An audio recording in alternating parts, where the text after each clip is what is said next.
Balikan natin si Love Anyover sa Quiapo, Maynila. Love?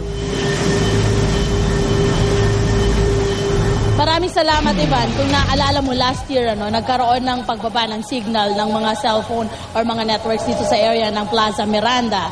Tulot na nga nung sinasabing banta ng terorismo. Pero ngayong panahon daw na ito ay wala naman daw pong nababalitaan ng ating mga kapulisan ayon sa kanilang report na banta ng terorismo. Kaya naman inaasahan na magiging maayos po yung signals ng mga, halimbawa kung gagamit kayo ng cellphone dito po sa area ng Plaza Miranda bukas. Pero sila po ay handa pa rin naman sa kung ano man ang magiging plano para nga po dun sa kasiguruhan or pagkakaroon ng mas maayos at ligtas na pagsiselebra ng kapistahan ng Quiapo. Makikita natin na talagang business as usual pa rin po itong paligid ng Quiapo Church at tuloy-tuloy pa rin po ang pagtitinda ng ilang mga manininda dito sa area. Pero yun nga po ay ayon sa mga pulis dito ay pinagbabawalan nila yung pong pagpwesto ng masyadong malapit or dikit-dikit dito sa area ng Quiapo Church dahil makakagulo sila para sa pagdiriwang ng kapistahan ng Quiapo. At pag sinasabihan naman daw itong mga nagtitinda rito ay umaalis naman po ng kusa.